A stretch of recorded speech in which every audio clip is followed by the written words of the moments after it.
नमस्कार दोस्तों, मैं महेंद्र कुमार साहू यूट्यूब के ऑनलाइन प्लेटफॉर्म में आप सबका स्वागत करता हूं।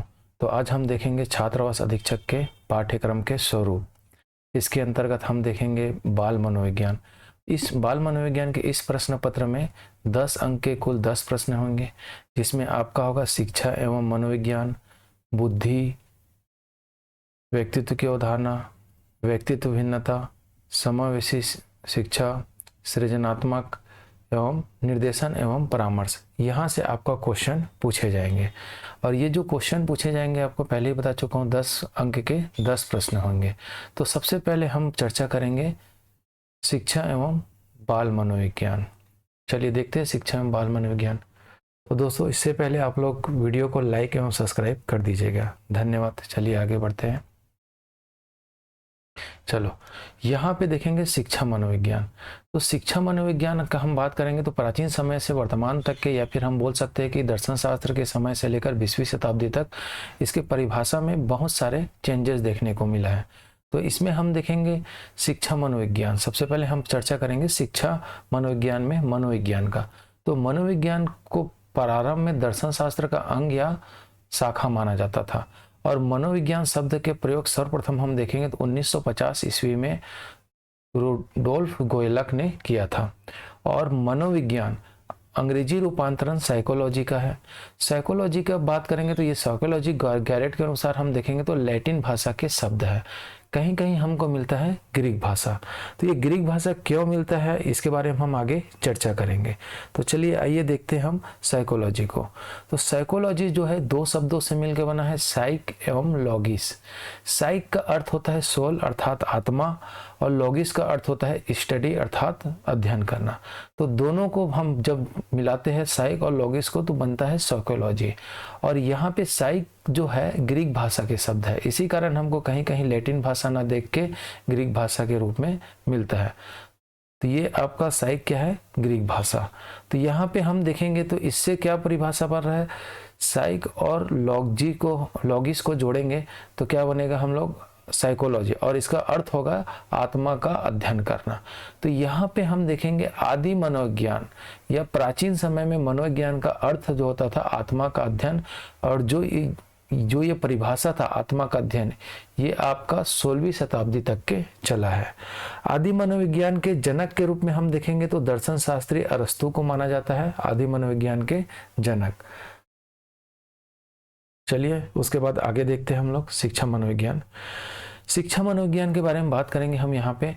तो जैसे कि हमने पिछला देखे है कि शिक्षा मनोविज्ञान साइक और लॉगिस को जोड़कर साइकोलॉजी बनता है, और इसके परिभाषा में विकास क्रम, तो कैसे कैसे क्या क्या विकास हुआ। तो सबसे पहले हम देखेंगे यहाँ पे क्या चीज, दर्शन शास्त्री, दर्शन शास्त्र।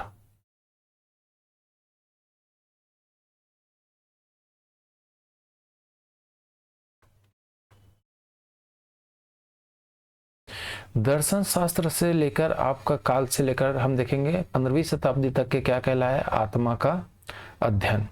16वीं शताब्दी तक, ठीक है, 16वीं शताब्दी तक आत्मा का अध्ययन।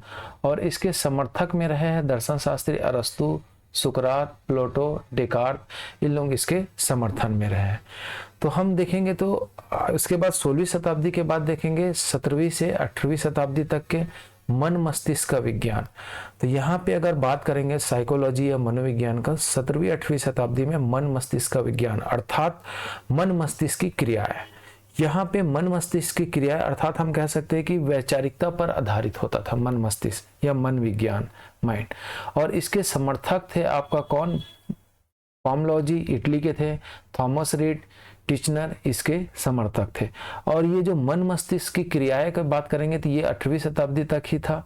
उसके बाद 19वीं शताब्दी में हम बात करेंगे तो यहाँ पे क्या हो गया, चेतना का विज्ञान। चेतना का विज्ञान अर्थात हम बात करेंगे यहाँ पे समर्थन के बारे में, तो विलियम उंट जर्मनी का और विलियम जेम्स ये कहाँ का था, यूएसए का था। चलिए अब देखेंगे हम यहाँ पे विलियम उंट्स या विल्हेम उंट, इसके बारे में बात करेंगे तो ये प्रयोगात्मक मनोविज्ञान के जनक माना जाता है। और इसका मुख्य विषय वस्तु था चेतना। चेतना से हम लेंगे तो इसमें क्या होता है कि वैचारिकता के साथ साथ प्रयोगात्मक शैली को भी अपनाया गया 19वीं शताब्दी में, अगर बात करेंगे हम इसके परिभाषा या अर्थ के रूप में। तो उसके बाद 19वीं शताब्दी के अंत तक चला और 20वीं शताब्दी में हम देखेंगे तो यहाँ पे मनोविज्ञान की परिभाषा क्या हो गया, व्यवहार का विज्ञान। और व्यवहार का विज्ञान में बात करेंगे तो इसके समर्थन कौन थे, जेबी वाटसन इसके समर्थन थे। और जेबी वाटसन को व्यवहार के जनक भी माने जाते हैं।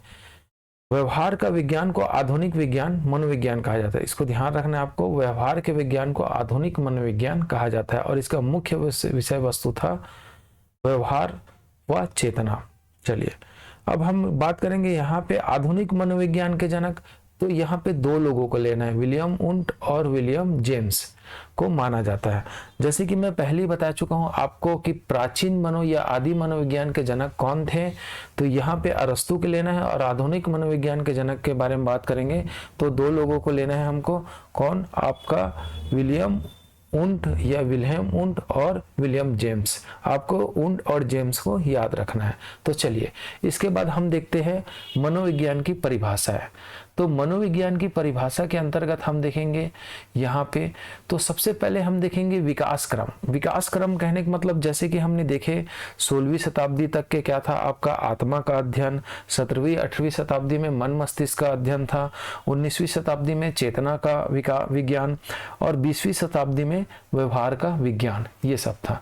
तो उसी के आधार पे हम देखेंगे तो यहाँ पे मनोविज्ञान के बारे में बात करेंगे तो मानसिक क्रियाएं, अनुभव, व्यक्त अव्यक्त सभी प्रकार के व्यवहारों का क्रमबद्ध, है ना, सभी प्रकार के व्यवहारों का क्रमबद्ध और वैज्ञानिक अध्ययन ही मनोविज्ञान कहलाता है।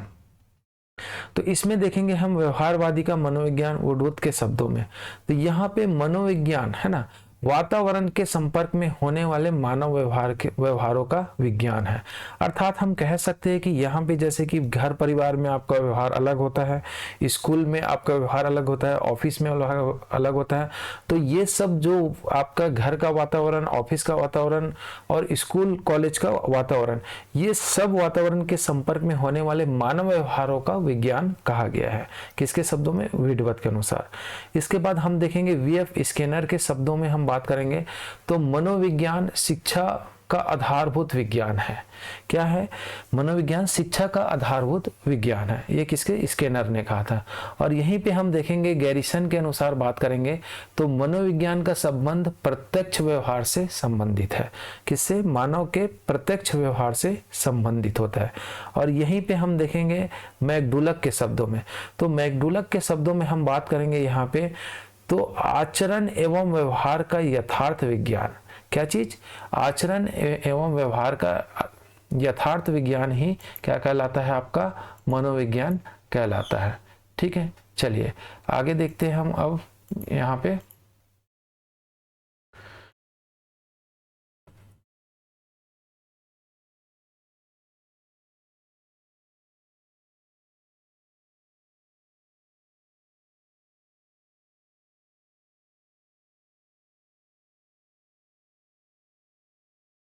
वाटसन, है ना।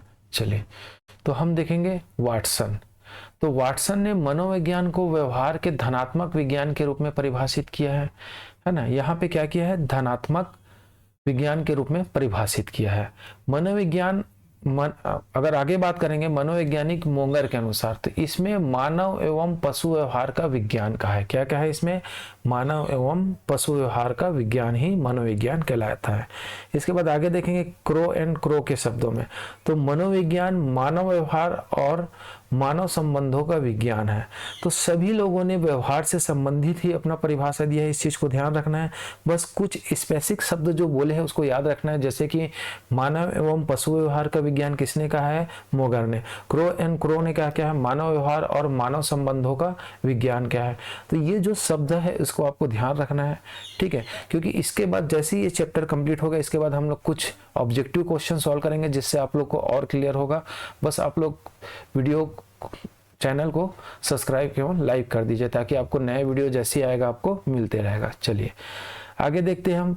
विश्व का पहला मनोविज्ञान शाला। तो विश्व का पहला मनोविज्ञान शाला की बात करेंगे तो 1879 में विलियम वुंट देखिए, मैं पहले ही बता चुका हूँ, बहुत इंपॉर्टेंट है ना। ये अगर विलियम वुंट और विलियम जोन्स ये दोनों मिलके आपका क्या किया था, आधुनिक मनोविज्ञान का जनक भी माना जाता है। तो इसी विलियम वुंट ने जर्मनी के लिप्जिंग शहर में मनोविज्ञान के प्रथम प्रयोगशाला का स्थापना किया था। ठीक है, और यहाँ पे फिर मनोविज्ञान का प्रयोगशाला स्थापना किया था। यहाँ पे भारत का पहला मनोविज्ञान शाला है ना, यहीं पे हम बात करेंगे। तो ये आपका वीडियो में इमेज में देखना कि ये किस प्रकार का मनोविज्ञान शाला था। उसके बाद हम बात करेंगे भारत का पहला मनोविज्ञान शाला। तो भारत का पहला मनोविज्ञान शाला के बारे में बात करेंगे हम लोग। तो ये कोलकाता में स्थापित किया था, है ना। कोलकाता के विश्वविद्यालय के दर्शन शास्त्र विभाग में इसका 1915 में प्रारंभ किया गया था। प्रायोगिक मनोविज्ञान का प्रथम पाठ्यक्रम आरंभ किया गया यहाँ पे। ठीक, और यहीं पे ही हम बात करेंगे तो प्रथम मनोवैज्ञानिक प्रयोगशाला स्थापित हुआ था कोलकाता में। तो चलिए हम आगे देखते हैं कि कोलकाता में और कैसे क्या होता है ना। तो यहाँ पे देखेंगे जो कोलकाता था, है ना, 1916 ईस्वी में कोलकाता विश्वविद्यालय के दर्शन शास्त्र विभाग के विभागाध्यक्ष कौन, नरेंद्र नाथ सेन गुप्त द्वारा, है ना, प्रायोगिक मनोविज्ञान का प्रथम पाठ्यक्रम आरंभ किया गया था। और यहाँ पे प्रथम मनोविज्ञान प्रयोगशाला स्थापित किया गया था और डॉक्टर नरेंद्र नाथ सेन द्वारा। मतलब यहाँ पे हम बात करेंगे भारत में मनोविज्ञान का जनक बात करेंगे तो नरेंद्र नाथ सेन। तो देखिए फिर से मैं आप लोग को रिवाइज करा देता हूँ। आदि मनोविज्ञान के जनक कौन है, अरस्तु है। आधुनिक मनोविज्ञान के जनक अगर विल्हेम वुंट और विलियम जेम्स। और यहाँ पे हम बात करेंगे भारत में मनोविज्ञान के जनक कौन है, तो नरेंद्र नाथ सेन गुप्ता जी को माना जाता है। चलिए यहीं पे हम देखेंगे भारत में पहली महिला मनोवैज्ञानिक डॉक्टर शारदा मेनन, इसको याद रखना है। उसके बाद ये हो गया आपका क्या चीज, भारत में भी और विश्व में भी प्रयोगशाला। तो विश्व में प्रयोगशाला कहाँ पे है आपका, जर्मनी में, है ना, लिप्जिंग शहर में जर्मनी का, और भारत में कोलकाता में। ये चीजों को आपको ध्यान रखना है। उसके बाद बात करेंगे हम मनोविज्ञान के सिद्धांत। तो मनोविज्ञान के सिद्धांत में हम देखेंगे तो मनोविश्लेषणवाद। तो मनोविश्लेषणवाद में हम बात करेंगे तो इसके संप्रदाय के संस्थापक कौन है, सिगमंड फ्रायड। सिगमंड फ्रायड को बहुत इंपॉर्टेंट है, आपको याद रखना है। और ये कहाँ का है, ऑस्ट्रेलिया के निवासी है। तो सिगमंड फ्रायड जो था यहाँ पे क्या कर रहा था, मन मस्तिष्क का विश्लेषण किया था।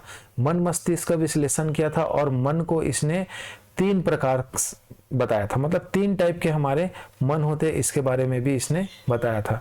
जैसे कि आपका देखेंगे तो चेतन मन, अर्धचेतन मन, अचेतन मन। इसको आगे हम लोग थोड़ा सा विस्तृत विश्लेषण करेंगे।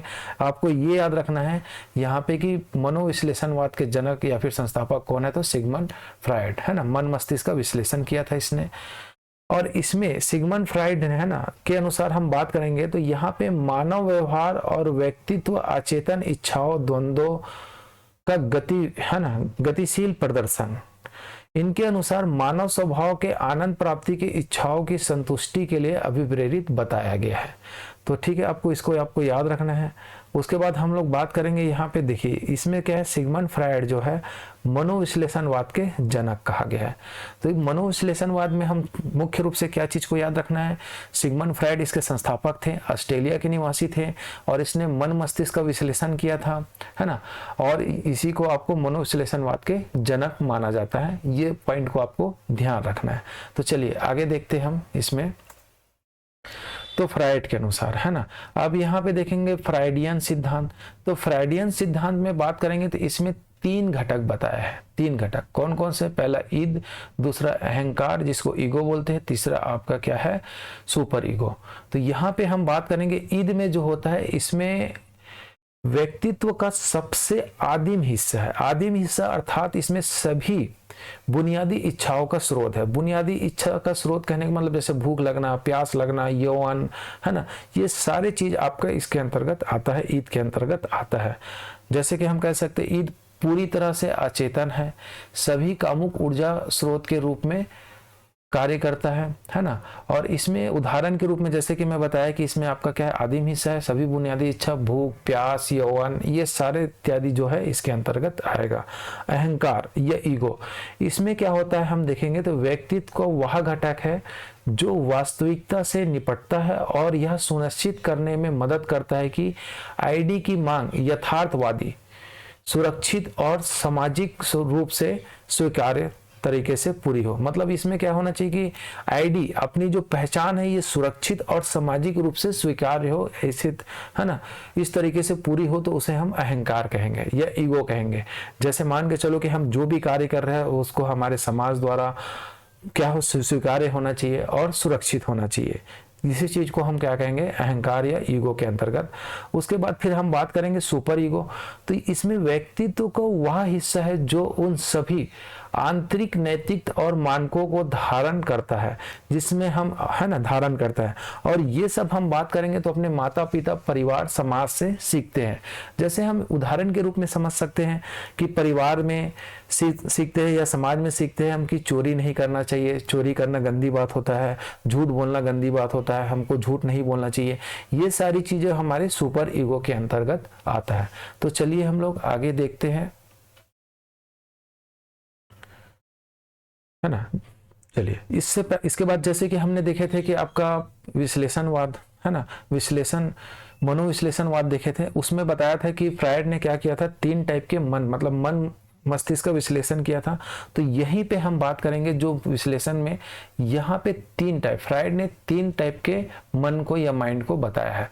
पहला चेतन मन, दूसरा अर्धचेतन मन और तीसरा अचेतन मन। चेतन मन में हम बात करेंगे तो यहाँ पे क्या होता है कि प्रेजेंट के विचारों से रिलेटेड होता है। किससे? प्रेजेंट, मतलब वर्तमान में, जैसे कि मैं अभी पढ़ा रहा हूँ और पढ़ के आपके मन में जो विचार उत्पन्न हो रहा है ना, उसी चीज को हम क्या बोलेंगे, चेतन मन। उसके बाद देखेंगे अर्धचेतन मन। तो इसमें क्या होता है कि तुरंत ज्ञान नहीं होता, लेकिन कुछ समय देकर हम ज्ञात कर सकते हैं कि जैसे कि मैं बताया था कि कल मैंने क्या पढ़ाया था, चलिए बताइए। तो अचानक से आपको याद नहीं आएगा, लेकिन कुछ समय सोचने पर या फिर कुछ टाइम देकर आप याद किया जा सकता है, उसे हम अर्धचेतन मन कहेंगे। अचेतन मन में हम बात करेंगे तो इसमें वे सब बातें आते हैं जो हम भूल चुके हैं और हमारी याद करने पर भी याद नहीं आता। इसे हम किसको में रखा जाता है, अचेतन मन के अंतर्गत रखा गया है। और इसका उदाहरण के रूप में हम देखेंगे तो स्वप्न विश्लेषण, सम्मोहन की सहायता, ये सब अचेतन के अंतर्गत आता है। तो चलिए हम इसके बाद फिर आगे देखते हैं संरचनावाद, है ना। संरचनावाद, तो संरचनावाद में हम बात करेंगे यहाँ पे, तो यह मनोविज्ञान का प्राचीनतम एवं प्रथम संप्रदाय है। ठीक है, संरचनावाद क्या है, मनोविज्ञान, साइकोलॉजी का प्राचीनतम एवं प्रथम संप्रदाय है, जो आपका प्रतिपादन विलियम उंट ने, जर्मनी मनोवैज्ञानिक, मैं पहले ही बता चुका हूं कि ये जर्मनी का मनोवैज्ञानिक है ना। तो इसने 1890 में 1890 में ईस्वी में इसने किया था, प्रतिपादन किया था। और समर्थन की बात करेंगे टेचनर, एल्डर और बेक। यहाँ पे अगर टेचनर या टीचनर, है ना, इसमें थोड़ा सा भ्रंश मिलता है नाम में, तो इसमें टेचनर या टीचनर की बात करेंगे तो ये विल्हेम उंट की क्या था, छात्र था। जैसे ये देखो कि यहाँ पे, है ना, विलियम उंट का क्या था, ये छात्र था। और इसने क्या किया था, आपका टीचनर ने यहाँ पे संरचनावाद ने, है ना, संरचनावाद ने व्यक्तिगत संवेदी अनुभव और विचारों का निरीक्षण करने और रिपोर्ट करने के लिए आत्मनिरीक्षण का उपयोग किया था। ठीक है, यहाँ पे क्या किया था, आत्मनिरीक्षण का उपयोग किया था। तो इसको आपको याद रखना है कि यहाँ पे संरचनावाद का प्रतिपादन किसने दिया था, विल्हेम उंट। और इसको बात करेंगे हम लोग तो प्रस्तुत किसने किया था, तो विल्हेम उंट के छात्र टीचनर ने। और इसने क्या किया था, और इसका रिपोर्ट प्रस्तुत किया था निरीक्षण करने के लिए और आत्मनिरीक्षण का प्रयोग किया था। तो चलिए हम फिर आगे देखते हैं। इसके बाद प्रकार्यवाद।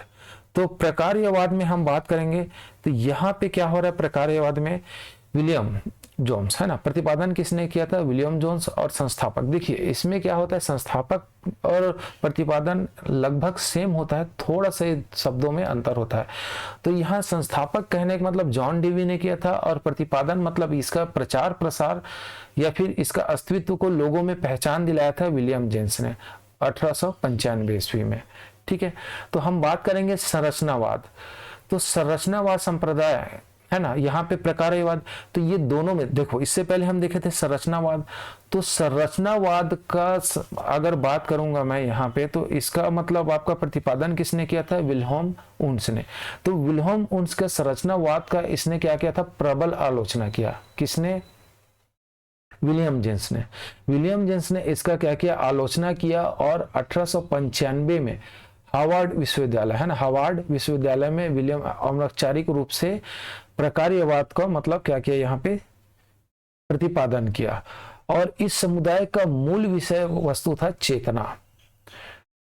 इस संप्रदाय का साहचर्य नियम पर जोर दिया था, है ना, यहाँ पे साहचर्य के नियम पर जोर दिया था। तो यहाँ पे हम देखेंगे कि विलियम जेम्स ने संरचनावाद का क्या किया? आलोचना किया और प्रकार्यवाद का प्रतिपादन किया था। तो इसमें कारण ये था कि विलियम जेम्स का विश्वास था कि मानव की संरचना पर, संरचनावाद मतलब संरचना पर ध्यान न देने के बजाय मनोवैज्ञानिकों को इस बात पर ध्यान देना चाहिए कि मानव व्यवहार अपने व्यवहार में होने वाले परिवर्तन से निपटने के लिए किस प्रकार कार्य करता है। तो इसके बारे में बताया है, मतलब किस प्रकार कार्य करना चाहिए उससे निपटने के लिए, परिवर्तन में, है ना, व्यवहार में होने वाले परिवर्तन के लिए निपटने के लिए क्या कार्य करना चाहिए, इसके बारे में बताया है। तो चलिए फिर हम आगे देखते हैं। चलिए, है ना, तो यहाँ पे हम बात करेंगे प्रगतिशील शिक्षा। किसमें? प्रगतिशील शिक्षा में। मनोवैज्ञानिक जॉन डेवी के बारे में बात करेंगे। तो ये यूएसए के मतलब थे, पहले ही हम लोग देखे थे। इससे पहले आप याद रखने ना, एडम्स ने, है ना, एडम्स ने शिक्षा के द्विध्रुवीय प्रणाली के बारे में बताया था, जबकि जॉन डेवी में त्रिध्रुवीय, है ना, ट्रिपल प्रोसेस के बारे में बताया है। तो यहाँ पे त्रिध्रुवीय प्रणाली क्या है, इसके बारे में हम चर्चा करेंगे। तो इसमें 3 होते हैं, एक शिक्षक, पाठ्यक्रम और बालक। हम यहाँ पे अगर बात कर रहे हैं शिक्षण में, तो शिक्षक स्वतंत्र चर होता है। स्वतंत्र चर होता है कहने का मतलब यहाँ पे शिक्षक किसमें? पाठ्यक्रम के द्वारा, है ना, पाठ्यक्रम में जो दिया हुआ है उसको मतलब बालक की रुचि के अनुसार उसको बताने के लिए स्वतंत्र होता है कि वो किस प्रकार से उसको बताना है ना, इसके लिए स्वतंत्र होता है। मध्यस्थ चर कहने का मतलब यहाँ पे हम बात करेंगे बालक और शिक्षक के बीच में जब शिक्षण कार्य चलते रहता है या फिर शिक्षण में क्या करता है? मध्यस्थता का कार्य करता है। और यहाँ पे बालक की बात करेंगे तो यहाँ पे बालक क्या होता है आपका देखेंगे, यहाँ पे पाठ्यक्रम और शिक्षक ये दोनों के बीच में क्या करता है? आश्रित होता है। मतलब कोई भी चीजों को सीखने के लिए पाठ्यक्रम और शिक्षक के में आश्रित होता है। इसी कारण यहाँ पे इसको आश्रित चर के श्रेणी में रखा गया है बालक को। तो इसको आपको याद रखना है, ये जो त्रिध्रुवी प्रणाली जो है, शिक्षक, पाठ्यक्रम और बालक इसके अंतर्गत आते हैं, और इसको जॉन डेवी ने दिया है। तो चलिए आगे देखते हैं अब हम लोग। बाल केंद्रित, है ना, तो ये बहुत इंपॉर्टेंट है, बाल केंद्रित। इससे पहले मैं थोड़ा सा आपको बताना चाहूंगा, बाल केंद्रित अगर बात करेंगे प्राचीन समय में कब, तो यहाँ पे बाल केंद्रित प्राचीन समय में आपका शिक्षा केंद्रित था। शिक्षक केंद्रित था मतलब किसके केंद्रित था? शिक्षक। ठीक है, यहाँ पे शिक्षक केंद्रित को मान के चलता थे, लेकिन वर्तमान में हम बात करेंगे तो यहाँ पे शिक्षा क्या है? बाल केंद्रित है। शिक्षा का बाल केंद्रित होने से क्या होता है यहाँ पे कि बालक की रुचियों के अनुसार प्रवृत्ति क्षमताओं को ध्यान में रखते हुए यहाँ पे पाठन शिक्षा, है ना, शिक्षा प्रदान किया जाता है या पाठन प्रदान किया जाता है। तो यही इसी कारण इसको बाल केंद्रित के अंतर्गत रखा गया है। और इसमें क्या होता है कि बच्चों को केंद्र बिंदु मानकर प्रदान किया जाता है शिक्षा, अर्थात उनकी रुचि, उनकी प्रवृत्ति, उनकी क्षमता को ध्यान में रखकर शिक्षा प्रदान किया जाता है, जिससे शिक्षा क्या हो जाता है? रुचिकर हो जाता है। शिक्षण क्या हो जाता है? रुचिकर, है ना। तो ये तो हो गई, हम लोग विश्व में बात करेंगे तो बाल केंद्रित शिक्षा का बारे में बात करेंगे तो समर्थन कौन किया था? जॉन डेवी, याद रखना है। और भारत में हम बात करेंगे बाल केंद्रित शिक्षा का श्रेय या समर्थन तो गिजू भाई को दिया जाता है। ठीक है, इतना आपको याद रखना है, विश्व में जॉन डेवी और भारत में गिजू भाई। ठीक है, चलिए आगे देखते हैं हम व्यवहारवाद, है ना। तो यहाँ पे देखेंगे व्यवहारवाद। तो पहले भी मैं बताया चुका हूं कि व्यवहारवाद के जनक कौन है? जेबी वाटसन, और इसका प्रतिपादन भी इसी ने किया है ना। तो यहाँ पे हम बात करेंगे मनोविज्ञान को विज्ञान का दर्जा व्यवहारवाद संप्रदाय ने प्रदान किया है ना। तो यहीं पे आपको एक चीज और याद रखना है कि मनोविज्ञान क्या है, यहाँ पे आपको याद रखना है मनोविज्ञान, है ना। तो मनोविज्ञान यहाँ पे हम बात करेंगे तो ये क्या है आपका, कला व विज्ञान दोनों है ना। कला और विज्ञान दोनों है, इसको आपको याद रखना है, कला और विज्ञान दोनों है, ठीक। लेकिन यहाँ पे विज्ञान का दर्जा किसने प्रदान किया गया है, व्यवहारवाद संप्रदाय ने दिलाया है। और व्यवहारवाद संबोध प्रयोग दर्शन पर बल देता है। वाटसन के अनुसार हम बात करेंगे तो एक विज्ञान के रूप में मनोविज्ञान का क्या सत्यापन करने योग्य है, इस बात पर ध्यान केंद्रित करना चाहिए, ये बताया। और उन्होंने मनोविज्ञान को व्यवहार के अध्ययन अथवा अनुक्रियाओं जिनका मापन किया जा सके के रूप में परिभाषित किया है। मतलब इसने बताया कि व्यवहार का अध्ययन अनुक्रियाओं को मापन किया जा सकता है, ये हमारे जेबी वाटसन साहब ने बताया है। चलिए आगे देखते हैं अब हम समग्रवाद, है ना। तो यहाँ पे बात करेंगे समग्रवाद। तो समग्रवाद के संस्थापक कौन था, मैक्स वर्दीकर। और ये जो इस समुदाय ने या संप्रदाय ने प्रत्यक्षीकरण तथा अनुभवों के संगठन पर जोर दिया था। बस इतना आपको याद रखना है कि इसमें क्या है, प्रत्यक्षिक मतलब प्रत्यक्षिक या प्रत्यक्ष अनुभव को यहाँ पे महत्वपूर्ण माना गया है। अर्थात कह सकते हैं कि मानव व्यवहार में जो आपका प्रत्यक्ष अनुभव हो रहा है उसी को ही मतलब इसने क्या किया है, समर्थन किया है ना। तो चलिए आपको याद रखना है मैक्स वर्दीकर। हाँ, तो आज हम यहीं तक देखेंगे दोस्तों। अगर यदि आप लोग को इसका पीडीएफ चाहिए तो चैनल को सब्सक्राइब एवं वीडियो को लाइक करके दिए गए नंबर पे आपको क्या करना है, सर पीडीएफ करके मैसेज करना है। तो चलिए आज यहीं तक, धन्यवाद।